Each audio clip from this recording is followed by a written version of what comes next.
Hey guys, welcome to my channel Learning Made Easy Peasy. Hey everyone, I hope you all are doing well. Today in this class, we will learn the full history of 8th standard textbook, that is the Karnataka State Government published textbook, and this video is related to only competitives.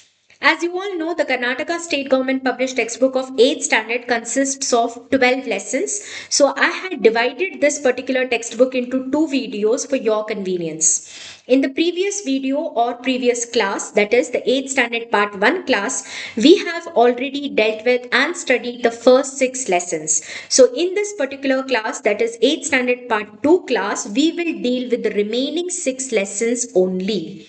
I hope that's clear. So let's begin. Lesson 1, Mauryas and Kushans. Let us first see the Mauryas. India's first empire was Mauryan Empire. This is very important. Established by Chandragupta Maurya, we all know this. Megasthenes, a Greek ambassador, wrote a book called as Indica. We have done this in the previous classes as well.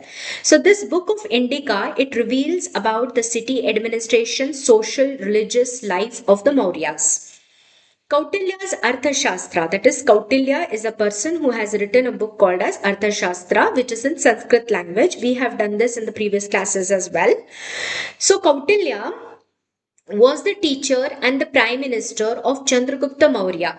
He is also called as Chanakya or Vishnugupta. This is important, please remember. Kautilya, Chanakya, Vishnugupta is one person only. So this person called as Kautilya, who was the teacher and prime minister of Chandragupta Maurya, had other names also, that is Chanakya and Vishnugupta. This is Chandragupta Maurya. He is very important. He was the person who established the Mauryan Empire. His son was Bindusara. Bindusara's son was Ashoka. Ashoka is also very important. Many questions appear on him. Alexander was a Greek emperor. He had attacked India during the time of Chandragupta Maurya. I hope this is clear. Then Mudra Rakshasa was a Sanskrit play which was written by Vishakadatta. We have done this in the previous classes.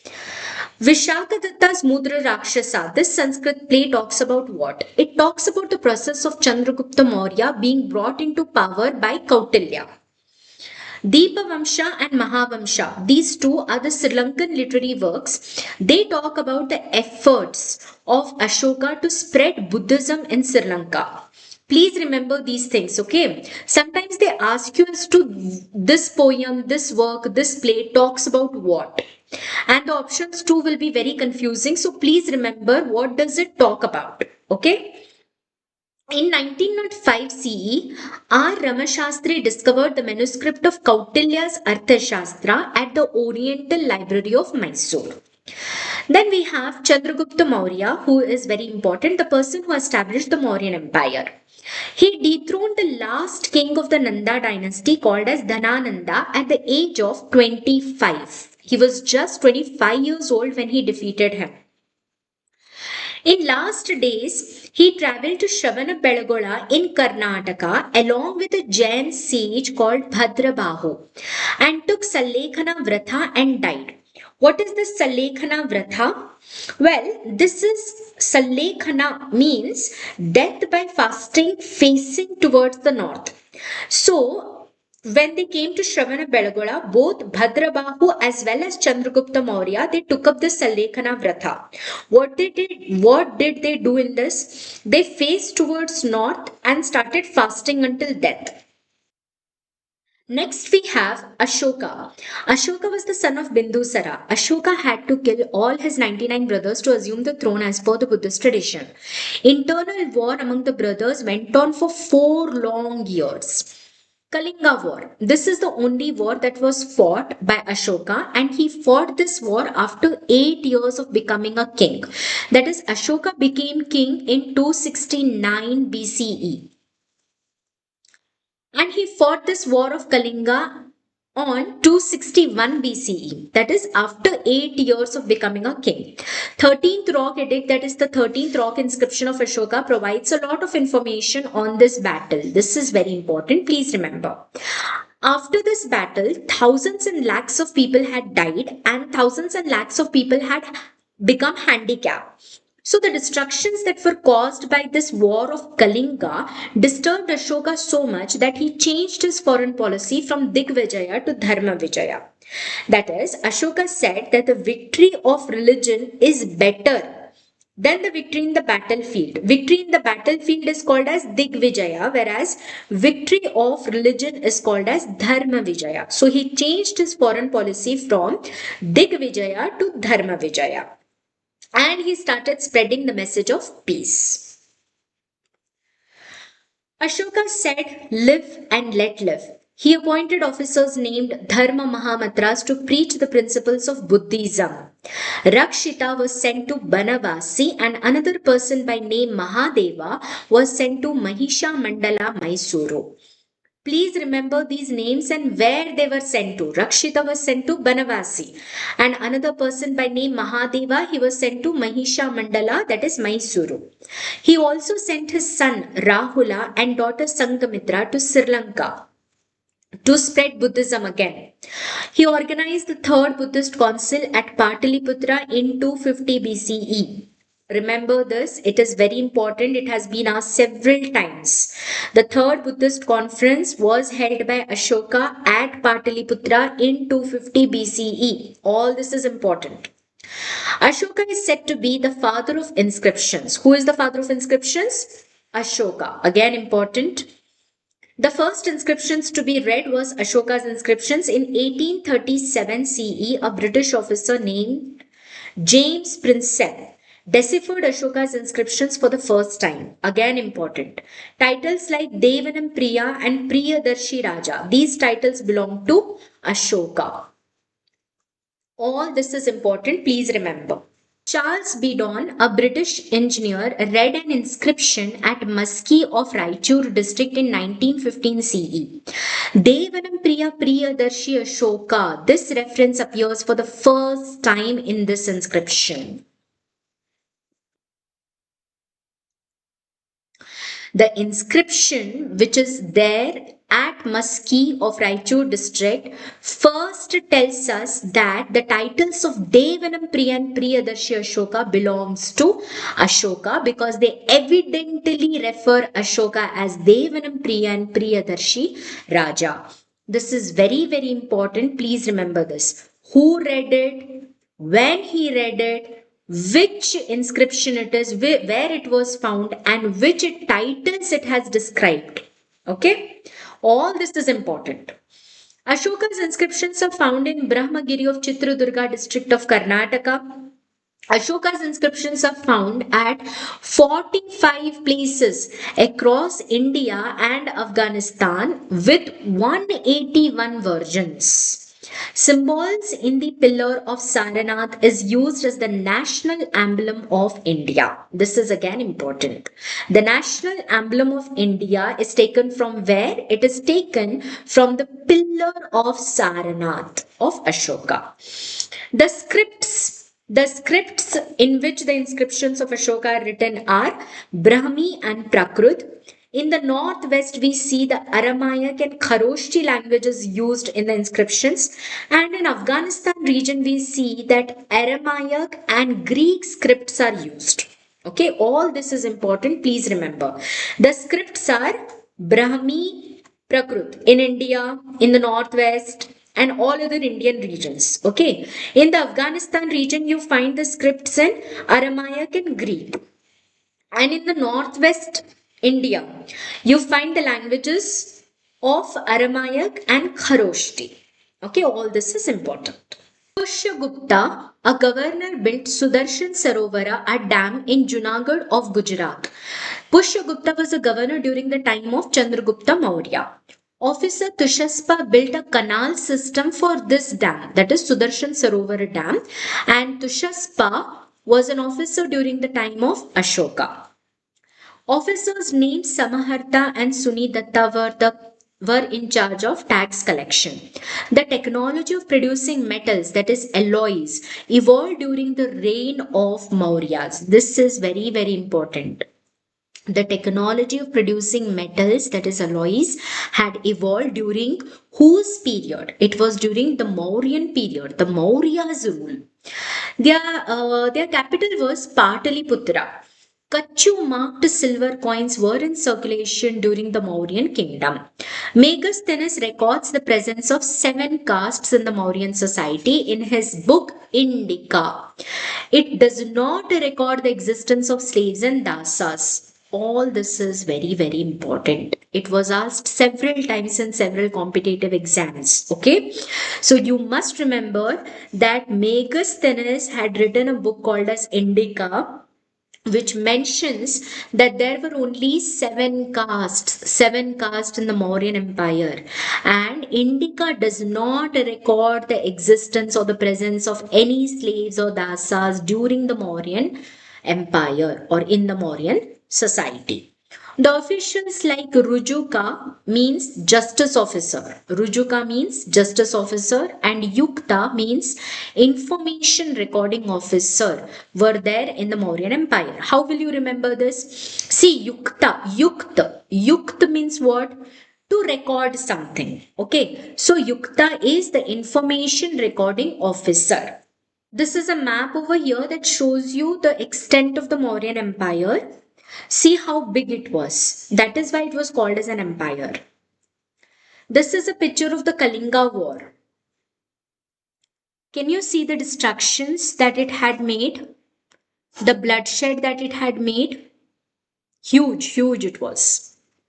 This is a picture of the rock edict at Maski at the Raichur district of Karnataka. This is the inscription that describes Ashoka as Devanam Priyan Priyadarshi Raja. And here, this is the emblem. This part over here, can you see? This is the emblem of India, national emblem of India. And this is the pillar of Saranath. So the national emblem of India is taken from the pillar of Saranath of Ashoka. Administration of Pataliputra was done by a group of 6 committees consisting of 30 officials. Many stupas were built and pillars were erected during the time of Mauryas. Sanchi stupa was the biggest stupa. This is very important. Please remember. Images of lion or ox are sculpted on these pillars. A national emblem of 4-headed lion is taken from the Ashoka pillar of Saranath. The next dynasty is the Kushans dynasty. So let us see. The Gandhara sculpture flourished. Gandhara art flourished during the time of the Kushanas. See, the Kushans were basically a nomadic tribe who had come from the Central Asia. If this is India, they had come from somewhere here. Okay, from Central Asia, they had come to India. So they were the progeny of Yuchi. What do you mean by progeny? Progeny means descendants. And Yuchi is a Native American tribe. So they were the descendants of the Native American tribe called as Yuchi.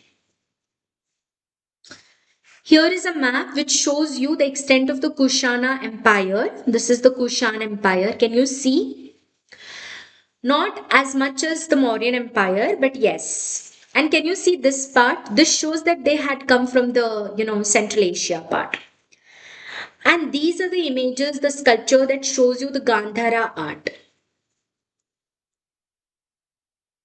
It is so beautiful, isn't it? Okay. Founder of Kushanas was Kujala Kadphises. During the time of Bhima Kadphises, gold coins were brought out in circulation. This is very important. Please remember, the gold coins were brought out in circulation during the time of whom? Bhima Kadphises. Kanishaka or Kanishka established his rule in 78 CE and started a new era called as Shaka era. How will you remember this? See, in the name Kanishaka or Kanishka, there in the name itself we have Shaka.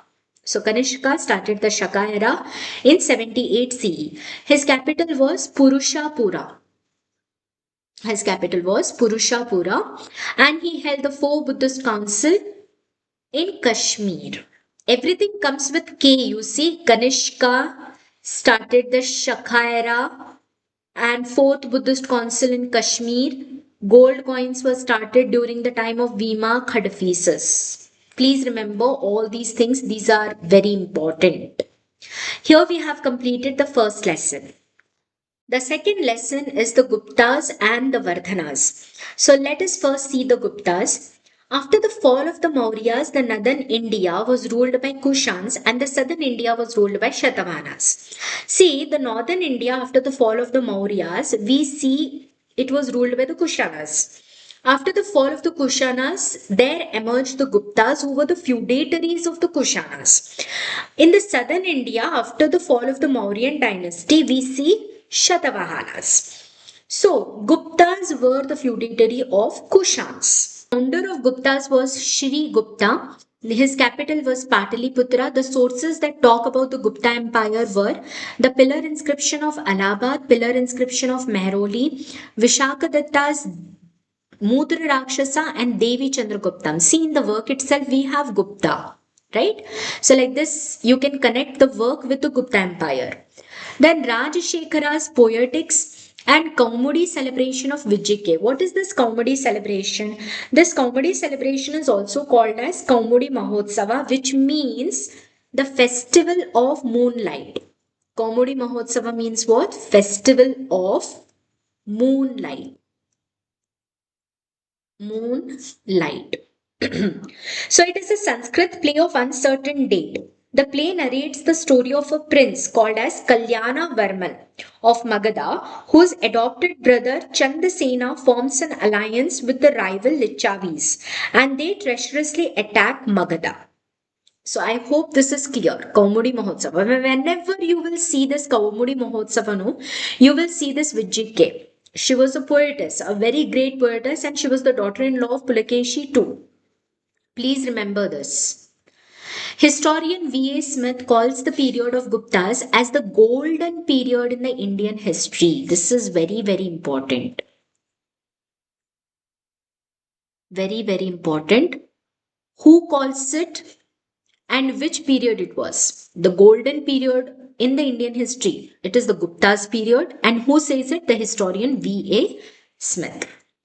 Then Gupta era started when the Chandragupta first came to power in 319 to 320 CE.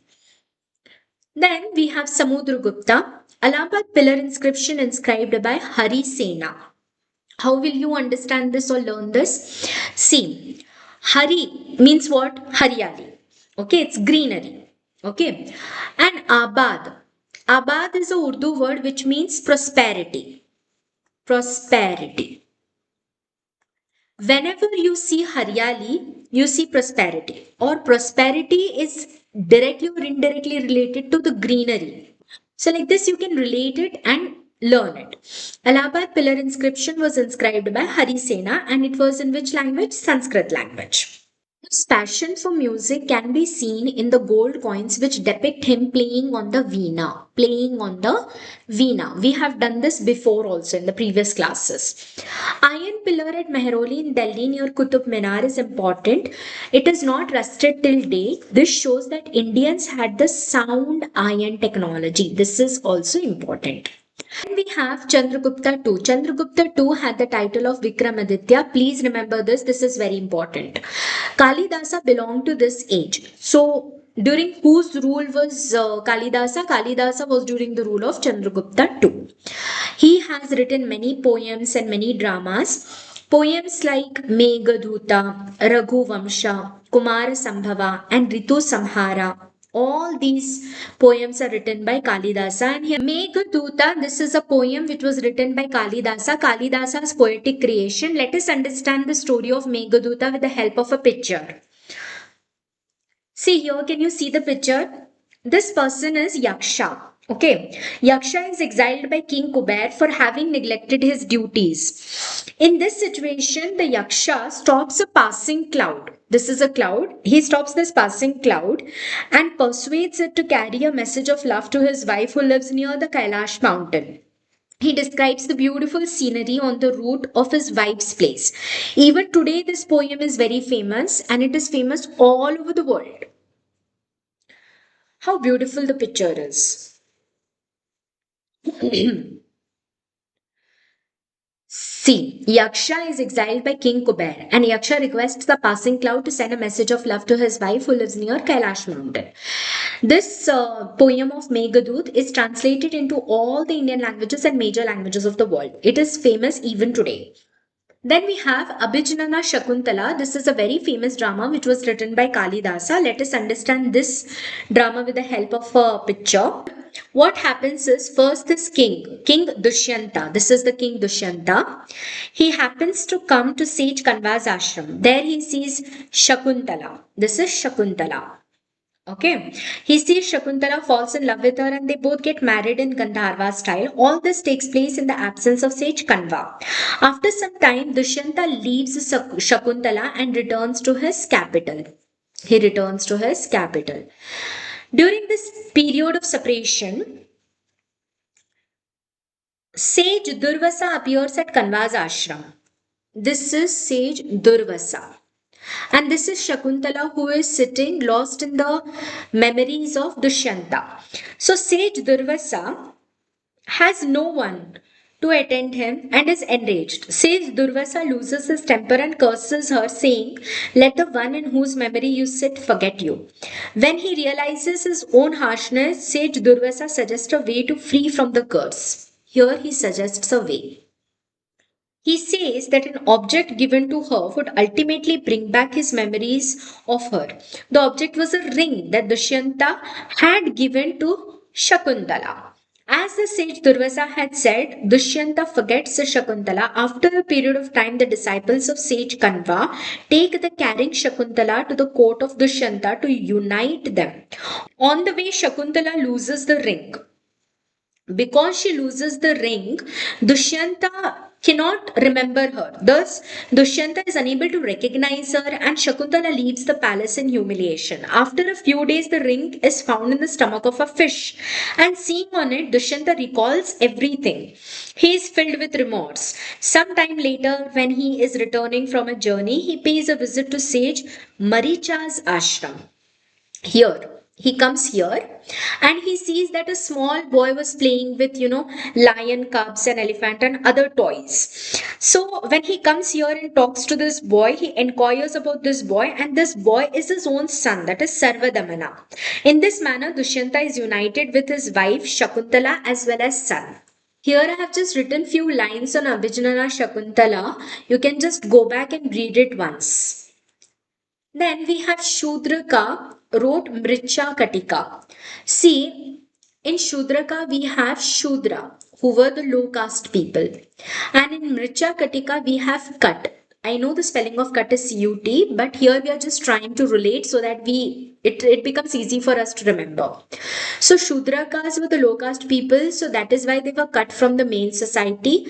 Hence you can just connect like this and remember that Shudraka has written Mricha Katika. The great scientist, this thing you have to remember somehow. Varahamihira wrote Panchasiddhantika. Panchasiddhantika is called as the Bible of astronomy. Varahamihira has also written Bruhat Samhite, Bruhat Jataka and Lagu Jataka. All this is important.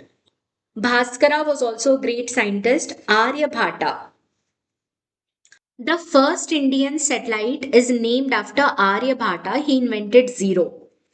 The first Indian to master algebra. All this is important. Charaka wrote Charaka Samhite. Shushruta, he wrote Shushruta Samhite. Shushruta was a surgeon. First Indian to explain the process of surgery. Then Dhanvantri, he was called as the father of Indian medicine, again important. He wrote Ayurvedic dictionary. All this is important, please remember, and it is easy to remember. See, Charaka wrote Charaka Samhite. Somehow you can just connect the names. Shushruta wrote Sushruta Samhite. So it is easy, please remember. This was all about the Guptas. Let us see a map. This is a map. This shows the extent of the Gupta Empire. Quite huge, right? And this is a picture of the Mehrauli pillar, iron pillar. It is not rusted till date. This pillar is the best example which shows that Indians had a sound knowledge of science and technology even during those times. Alright. The next dynasty is the Vardhanas. They ruled from Thaneshwar. Banabhatta wrote Harshacharite. This is important. The founder of Vardhanas was Pushyabhuti. Again important. King Pulakeshi II versus Harshavardhana. See, understand this. This is river Narmada. River Narmada. Okay, this river divided the Vardhanas and the Chalukyas of Badami. The Vardhanas were in the south. This is Harshavardhana area. And in the south, we had Pulakeshi II from the Chalukyas of Badami. Harshavardhana wanted to extend his empire, so he waged a war against this Chalukyan king, that is Pulakeshi II. But Pulakeshi II defeated Harshavardhana. Pulakeshi II, after defeating Harshavardhana, won a Panjarik, that is Prashasti, written by the court poet Ravi Kirti. What do you mean by Panjarik? Panjarik is a public speech or the published text in the praise of someone or something. So he won this. Then Nalanda. Nalanda means Nalanda University. It is said that Nalanda was also a name of Buddha in his previous birth. Nalanda University was an ancient university. Harshavardhana gifted Nalanda a 25 meters tall bronze image of Buddha. It is said that Gautam Buddha had visited this Nalanda University.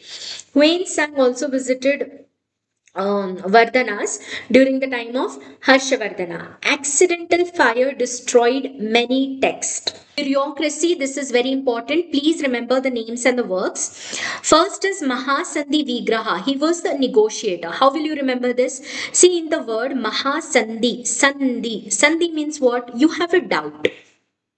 Okay.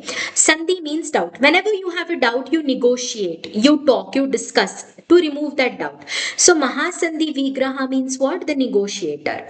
Like this, we had several others like here we have Mahabaladhikruta. He was military general. So how will you remember this? In Mahabaladhikruta we have Bala. Bala means what? Power.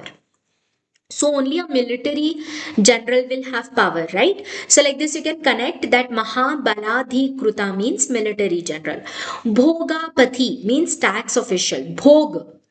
Bhog means what? Something that we give. Right? Bhog means like prasad or something that we give to people, to government.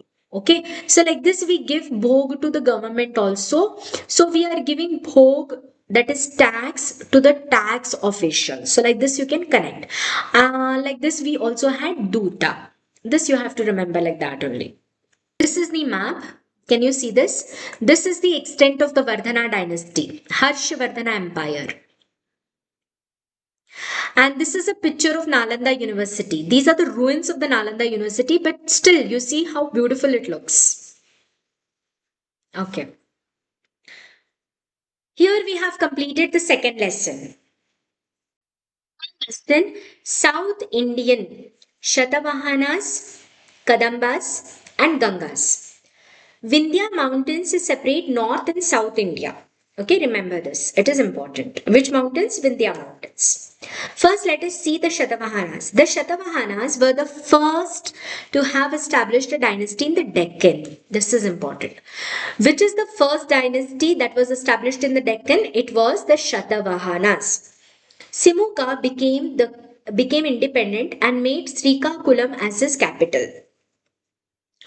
Gautamiputra Satakarni, very important king of the Shatavahanas. He was a prominent king. He had the title Tri Samudra Toyapita Vahana and Shatavahana Kulayasha Pratishta Panakara.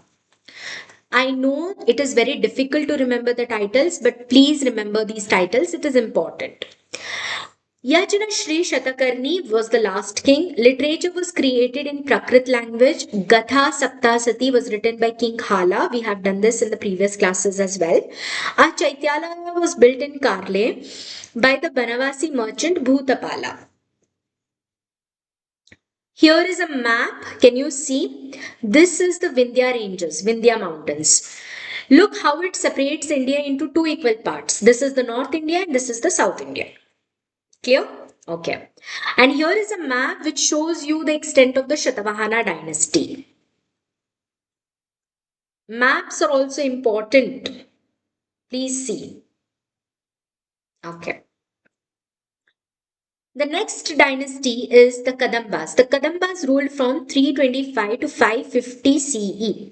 The first dynasty to be established in Karnataka. Very, very important. Please remember this.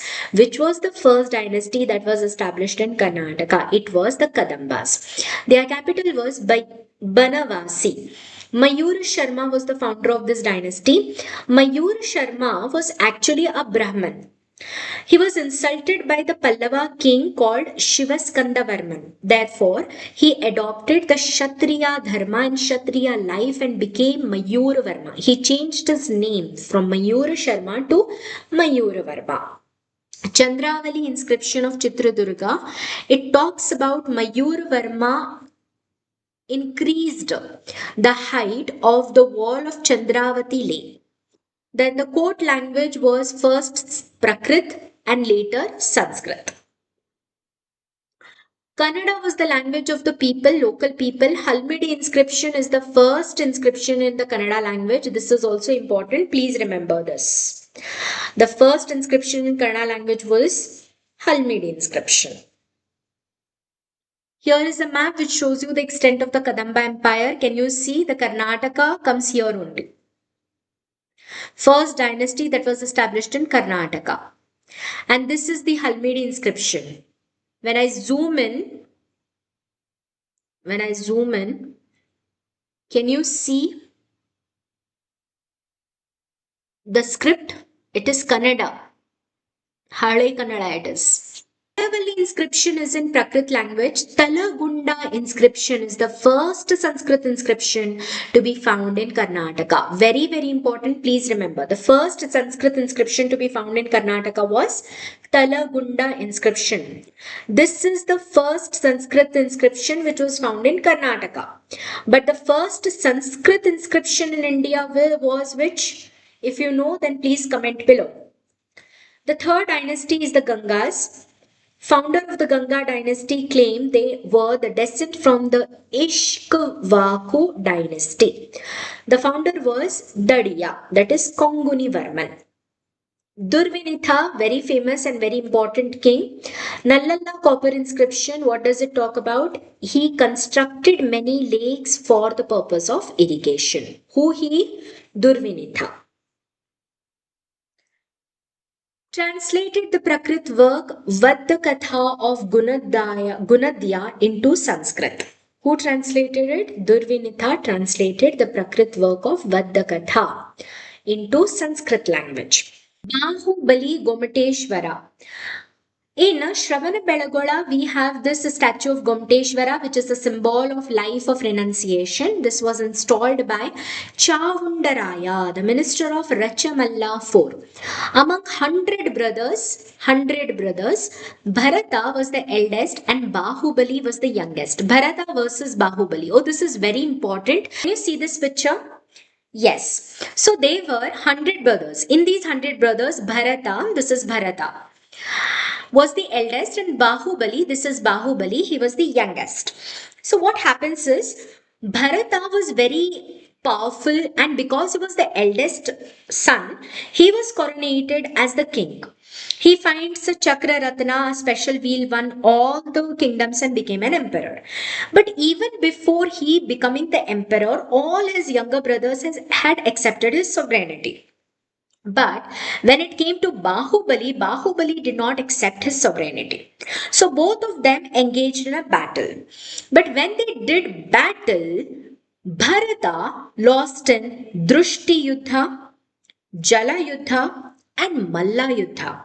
So at the end of this Malla Yuddha, Bahubali lifted Bharata and spinning him in the air while like a wheel was about to throw him away. Suddenly he loses all his interest in everything around him and puts his brother down. He bows to his brother Bharata and he starts his journey of meditation. That is, he started to meditate for nirvana, standing all the time.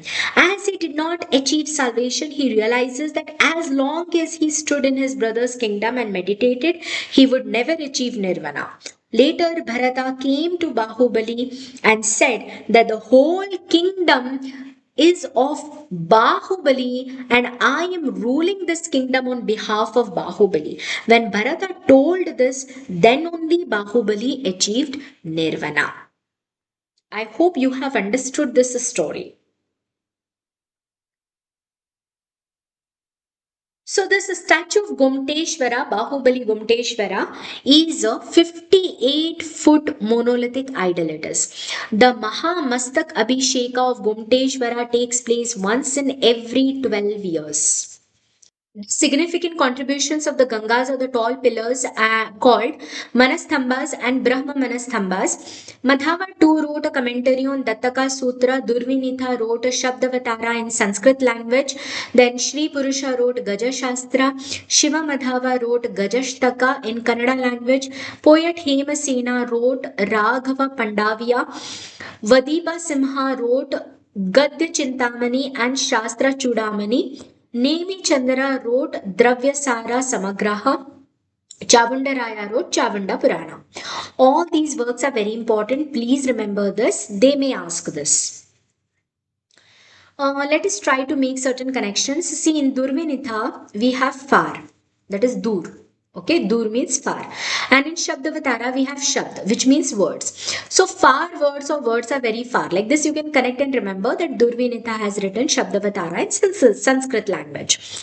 Then we have Shri Purusha. In Purusha means what? Purusha means man. Purush.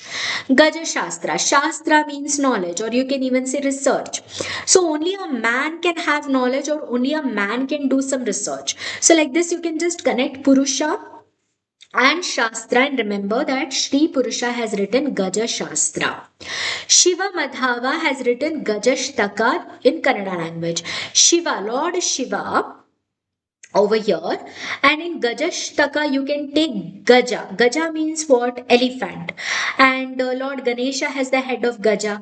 So like this you can connect father and son. Shiva Madhava has written Gajashtaka. But please don't get confused over here. See, Shri Purusha has written Gaja Shastra and Shiva Madhava has written Gajashtaka. Both starts with Gaja Gaja. So don't get confused over here. Be clear with this. Poet Hemasena has written Raghava Pandavya. Here, Hema Malini danced with Raghav, the dancer. Or you can say Sena. See, Pandav. Panch Pandav ki Sena.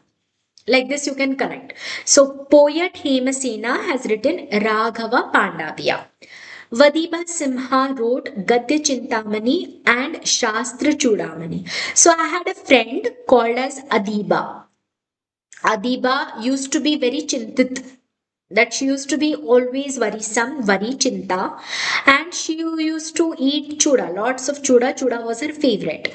So, like this, you can connect one of your friends' name from Vadiba Simha and just remember this. See, we are just trying to connect the works with the artist or the person who has written the work. Why? To remember the things. There are so many things to remember, and connections relating one thing to the other makes it very easy. So please do not have ill thoughts over here. Nemi Chandra wrote Dravyasara Samagraha. Chandra. Chandra is what? It is some graha. Right? Chandra is a celestial body, and this is somewhere related to some graha. So like this you can relate. Nemi Chandra wrote Dravyasara Samagraha.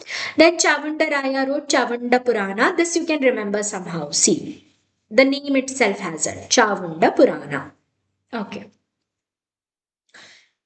This map shows you the extent of the Gangas. Here it is. In the Karnataka, the lower part of Karnataka. A little bit of Tamil Nadu also comes in, and a little bit of Andhra Pradesh also comes in. This picture we have already seen this. So here we have completed the third lesson. Lesson, the Chalukyas of Badami and the Pallavas of Kanchi. Let us first see the Chalukyas of Badami. The founder was Raja Jaisimha. Important. Pulakeshi II, very very important. Please remember everything about Pulakeshi II, because many questions appear on him. Most powerful and noteworthy ruler, he had the titles of Dakshina Prateshwara and Lord of the Peninsula. Important. Vengi, Kubja Vishnuvardhana, and Gujarat Jayasimha. What is that? See, Pulakeshi too couldn't rule from one center, so he appointed his younger brother called as Kubja Vishnuvardhana over Vengi. This later developed as the Chalukyas of Vengi or Vengi Chalukyas. And he appointed Jayasimha as the governor of Gujarat. The Vengi Chalukyas ruled for 5 centuries under the name of the Chalukyas of Vengi. Huan Sang visited the court of Pulakeshi too. Diplomatic relations with the Persian king Kushro II. So Pulakeshi too had diplomatic relations with this king Kushro II. Kirti Varman, he was the last Chalukyan king. Chalukyas gave the name Karnataka. Chalukyas gave the name Karnataka to this land. Important, please remember. Kannada was the state language. The Tripadi form of poetry came into existence. This is also important. The Tripadi form of poetry came into existence during whose rule? It was Chalukyas of Badami. In the inscription of Kappe Arabhata of Badami, one poem is in Tripadi form. Sanskrit scholars Ravi Kirti Vijika important. What did she write? Kaumudi Mahotsava and Akalanka. Important Sanskrit dramas, Kaumudi Mahotsava was written by poetess Vijika. Who was she? She was the daughter-in-law of Pulakeshi too. Hara Parvatiya, this was written by Shiva Bhattacharya. How will you remember this? See, Parvat means what? Hill. And in Shiva Bhattacharya, we have Shiva. So Lord Shiva stays on hill of that is snow mountain or snow hill, you can say. So Hara Parvatiya by Shiva Bhattacharya. Like this, you can connect and remember. Special style of culture called Chalukyan style developed during this period. Aihole and Paddadakallu have various important temples, especially Paddadakallu has the Lokeshwara or the Virupaksha temple and the three Lokeshwara or the Mallikarjuna temple. Ajanta paintings are world famous. Here we have a map. This map shows you the extent of the Chalukyan dynasty. Can you see? Karnataka, little bit of Maharashtra, whole of Goa, and a little bit of Andhra Pradesh comes in. And this is a famous temple at Paddadakallu. This is the temple of Virupaksha. Virupaksha temple of Paddadakallu. Then we have the Pallavas of Kanchi, the first kings of Tamil Nadu, very, very important. Who were the first kings of Tamil Nadu? They were the Pallavas of Kanchi. Shivaskanda Varman was the first king of this dynasty or the person who founded this dynasty. That is Shivaskanda Varman. Again important. Narasimha Varman first, most famous king of this dynasty, defeated Pulakeshi II and captured Vatapi. Vatapi means what? Badami. Titles Vatapi Konda and Mahamalla, again important. The titles of Vatapi Konda and Mahamalla belongs to Narasimha Varman first. Huan Sang visited the Pallavas of Kanchi during the rule of Narasimha Varman first. Beautiful city on the sea coast near Kanchi and named it as Mahabalipuram. Narasimha Varman first found a beautiful city on the sea coast near Kanchi and named it as Mahabalipuram. This is also important. Kanchi was the center of Sanskrit literature. Bharavi wrote Kiratarjuniya and Dandi wrote Dashakumara Charitam. These works are also important. Please remember them. King Mahendravarman wrote Matta Vilasa Prahasana, that is a social drama, and a book called Bhagavadujjuka. This is also important. Great scholar of Nalanda University Dharmapala was born in Kanchi. Shaiva and Vaishnava religious sects became popular during the 7th century. 63 great saints called as Nayanmars propagated the Shaiva faith and 12 Alva saints propagated the Vaishnava faith. I had taught this in the previous classes also, if you remember. The Panchatantras are the famous monolithic temples. The carvings of Arjuna's meditation is an excellent work. Here is a map. This map shows you the extent of the Pallavas. A lot of their, area comes in the Tamil Nadu region. And this is a famous temple of Kanchi. So here we have completed the fourth lesson. The Rashtrakutas of Manyakheta and the Chalukyas of Kalyana. Let us first see the Rashtrakutas. The first Kannada work, Kavi Rajamarga by Sri Vijaya. Sri Vijaya was a court poet of Amogavarsha. Then the founder of Rashtrakutas was Danti Durga. Important. This is also important. Okay. The first Kannada work was Kavi Rajamarga by Sri Vijaya. Please remember this. The Arab traveler Suleiman praised Amogavarsha as one of the four powerful emperors of the world. Trivikrama wrote Nala Champu, the first Champu work in Sanskrit literature. This is very, very important. Please remember this. Trivikrama wrote Nala Champu, and Nala Champu is the first Champu work in the Sanskrit literature. Hala Yuddha wrote Kavi Rahasya. Then Pampa, known as Adi Kavi, has written Adi Purana and Vikramarjuna Vijaya in Kannada language. I have told you the connection between Vikramarjuna Vijaya and Pampa in the previous class. How to remember Adi Purana? See, Pampa was Adi Kavi. He was also known as Adi Kavi. What do you mean by Adi Kavi? See, Adi Kavi means new. Okay, new Kavi. So Adi Kavi, Adi Purana. So Adi you can relate like this. Purana means old. So new old. So like this you can remember that Pampa has written Adi Purana and Vikramarjuna Vijaya in Kannada language, and he was also called as Adi Kavi. Then Ubhay Kavi Panna has composed Shanti Purana. What feeling do you get when you say Panna? Panna means, like we get a feeling of rising up. So Ubhaya Kavi means also what Ubhaya means what? To rise up. So Ubhaya Kavi Panna, rise up. He has composed Shanti Purana. So when you go up at any elevated position, there you get shanti, that is there you get peace. So Ubhaya Kavi Panna has written or composed Shanti Purana. This is how you can just relate and remember. The Kannada University Hampi has been awarding the title of Nadoja. Pampa had the title of Nadoja also. Please remember this. In the memory of the first poet Pampa to great achievers in the Karnataka every year. Vaddaradhane is a prose work, and it is written by Shiva Kottacharya. Shiva Kottacharya. Again, you can relate it like, Lord Shiva, he does the vad, that is, he kills every evil person. So like this you can relate. Shiva Kottacharya is a person who has written Vaddaradhane. Vaddaradhane is a prose work. And this work belongs to the pre-Pampa age. Here is a map. Can you see that? This map shows you the extent of the Rashtrakuta dynasty. Like it has Karnataka, Goa, a little bit of Kerala and Tamil Nadu, Andhra Pradesh, and a little bit of Maharashtra as well. Okay. And this is a picture. This is a picture of the Kailasana, the temple of Ellora. Beautiful it is, isn't it? Okay.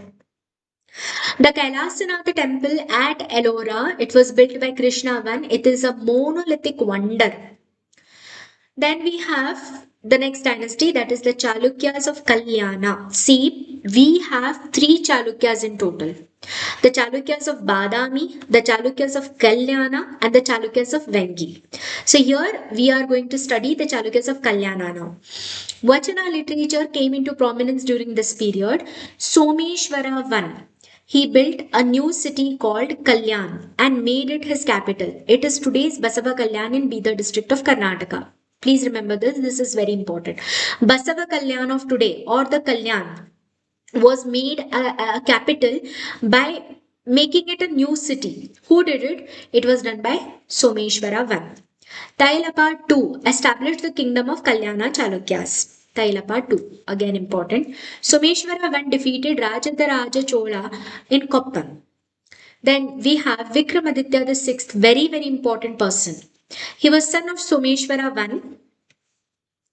Then Vikramaditya VI began the Chalukya Vikrama era in 1076 CE. Again important. Vignaneshwara wrote Mitakshara, a legal work. Vignaneshwara remarked that there was never a great city like Kalyana in the past and can never be in the future. The king like Vikramaditya has never been seen nor heard of. Who told all this? Vignaneshwara. Then Kalachuri Bijalla occupied Kalyan. Mints were set up in Lakundi and Sudi to mint coins like Gadyana, Pana, Drumma, Pon, and Suvarna. Please remember these names. All these are the names of what? They are the names of mint coins. Gadyana, Pana, Drumma, Pon, Suvarna. Very, very important. Then we have Jagajoti Basaveshwara. He preached in three forms: soft advice, harsh criticism, and strict warning. Work is worship. This was told by whom? Basaveshwara. We all know this. He established Anubhava Mantapa in 1162 CE. The year as well as the name of this is important. Anubhava Mantapa was established by Jagajoti Basaveshwara or Basaveshwara in 1162 CE. Remember this, this is very important. Wrote Vachanas in simple Kannada. Kampannas, today's Hobli, Gadita Vergade. Gadita Vergade means what? An officer who was appointed to look after the collection of land revenue. Gada Yuddha, that is Sahasa Bhima Vijaya, was written by Ranna. Panchatantra was written by Durgasimha. Vikramanka Deva Charitam was composed by Bilhana. Dharma Amrita was composed by Nayasena. Manasollasa was written by King Someshwara III. It is considered as Sanskrit encyclopedia. Very important. Unique contribution of this dynasty is Vachana literature. Queen Chandralekha, she patronized many music scholars and dancers. All these works are very important. Please remember them. Let us just try to make some connections. Gadha Yuddha, that is Sahasa Bhima Vijaya, was written by Ranna. Now see, in Gadha Yuddha we have Yuddha. Yuddha means what? War. And in Ranna we have Ran. Ran means what? A place. See, war का run ही होता है ना, that is run, a place. War has a run, right? So Gada Yuddha was written by Ranna. Like this you can make connection. Panchatantra by Durga Simha. Punch is like giving a punch. To whom? Simha. Simha means lion. So I punched the lion. Like this you can relate and remember that Panchatantra was written by Durga Simha. Vikramanka Deva Charitam was composed by Bilhana. Okay, when you have a right character, that is Charitam, when you have a good character, you can get Hana, that is, you can get money or you can get prosperity. Like this, you can remember Charita with Hana, and remember that Vikramanka Deva Charitam was written by Bilhana. Dharmamruta was composed by Nayasena.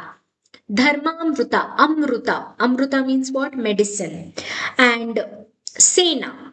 Sena means what? The Sena of a king. Okay, army. So Sena, whenever they bleed or when they get wounded in the war, they will be needing medicine. So Dharmamruta was composed by Nayasena. This you have to remember somehow, that is Manasollasa. It is anyway very important. You have to remember this. Manasollasa, it was written by King Someshwara III. Someshwara III. And it is considered as a Sanskrit encyclopedia. Manasollasa was written by King Someshwara III. It is considered as a Sanskrit encyclopedia. We have a map. Can you see that? This map shows you the extent of the Kalyani Chalukyas. Kalyani Chalukyas.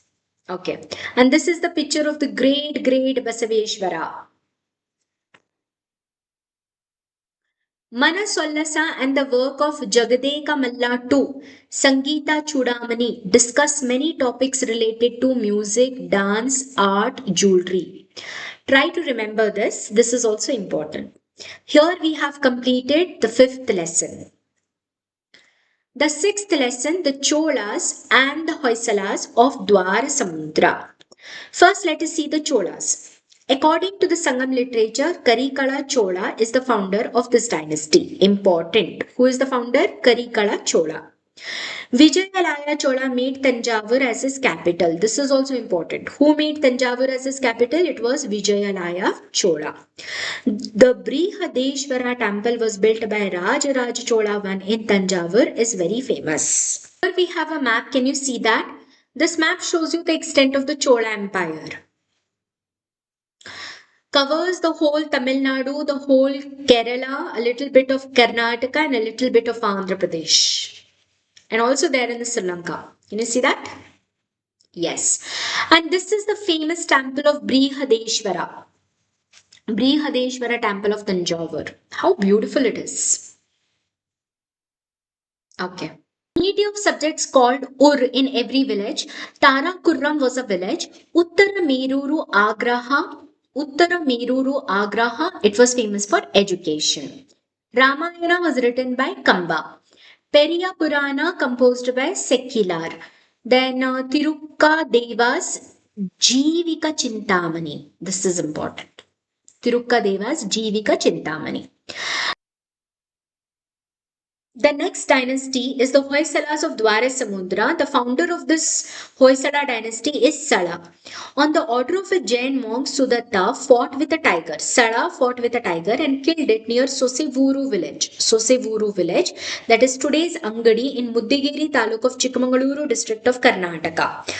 So people call him as Hoysala. That is popularly called him as Hoysala. Then see, Kannada folklore tells us a legend of a young man that is called as Sala. Young man Sala. So Sala and his teacher, that is the Jain monk Sudatta, they were in the forest area. And Sudatta was encountered by a tiger. So the Jain monk Sudatta orders his student Sala to poi or hoi, which in Sanskrit means to kill. It means to kill. So he says, Poi Sala. That means kill it. So Sala goes and fights with the tiger and kills the tiger to save his guru, the Jain monk Sudatta, from the tiger. Vishnuvardhana, great king, won Gangavadi from the Cholas and earned the title of Talakadu Gonda. This is important. Who had the title of Talakadu Gonda? It was Vishnuvardhana. Ramanujacharya came to his court and under his patronage spread his faith in the whole of Karnataka. Bitti Deva, Vishnuvardhana is also called as Bitti Deva. Then declined during the rule of Ballala III. Unique feature of this society was that the king used to have a special army of guards called as Garuda. This is very important. In which dynasty or which society the king had a special army of guards called as Garuda? It was the Hoysala dynasty. Rudra Bhatta wrote Jagannatha Vijaya. The great poet Janna wrote Yashodhara Charite. Harihara composed the Champu poem Girija Kalyana. Important. Champu poem it is. Okay, Girija Kalyana is a Champu poem which was written by Harihara. Raghavanka wrote Harishchandra Kavya. Keshi Raja wrote Shabdamani Darpana. All these works are important. Sanskrit works, again important, Sri Bhasya by Ramanujacharya. Sri Bhasya, this is a work which is written by Ramanujacharya. Parashara Bhatta composed Sri Gunaratana Kosha, again important, a poem from the Belur temple advocates communal harmony, temples built using soapstone. So temples were built using soapstone in the Hoysala dynasty. All these works are important, please remember them. Try to relate the work with the author, okay, and try to remember them. Here we have a map. This map shows you the extent of the Hoysala dynasty. Can you see that? Yes, this is the Hoysala dynasty. And this is the symbol of the Hoysala Empire. In the symbol, they just show you how the Sala, Emperor Sala, is killing the tiger. This is the tiger. Beautiful, isn't it? Here we have completed the sixth and the final lesson as well. I hope you have enjoyed this. Now let's play quiz. The first question is, who is called as the father of inscriptions? And the options are A. Chandragupta Maurya, B. Ashoka, C. James Princeps, or D. Kautilya. And your time starts now. Please be quick, you only have 10 seconds. And the answer is B. Ashoka. Second question, Yukta means what? A. Justice officer, B. Tax collecting officer, C. Information recording officer, or is it D. Horses stamping person? And your time starts now.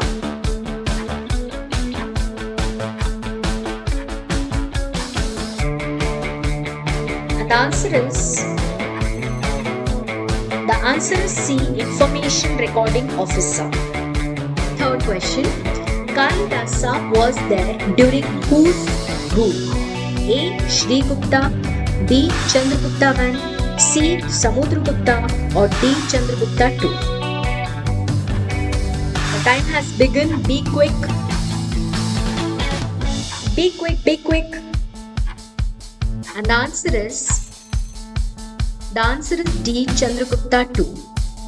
Fourth question, Mahasandhi Vigraha means what? A. Tax official, B. The negotiator, C. Military general, or D. Justice officer. Be quick.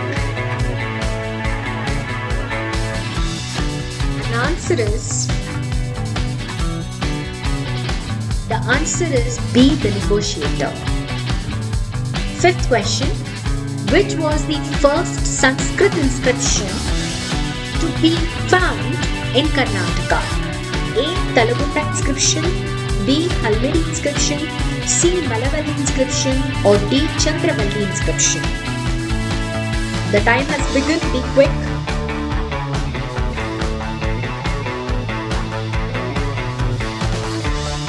The answer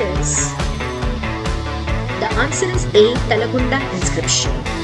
Sixth question, Gaja Shastra was written by whom? A. Shri Purusha, B. Shiva Madhana, C. Hemasena, or D. Durvinita. Please be quick.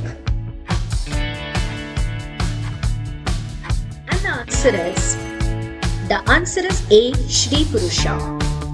Seventh question, who was called as the Lord of the Peninsula? A. Harshavardhana, B. Kirtivarman, C. Raja Jayasimha, or D. Pulakeshi II. Please be quick. And the answer is D. Pulakeshi II. Eighth question, Nayanmars propagated the dash faith. A. Vaishnava, B. Shaiva, C. Shakticism, or D. Smarticism. And your time starts now. The competitive exams questions will be more difficult. You have to study as much as you can. And the answer is B. Shaiva. Ninth question, which was the first Champu work in the Sanskrit language? A. Kavi Champu, B. Shanti Champu, C. Bala Champu, or D. Nala Champu. And your time starts now. Please be quick.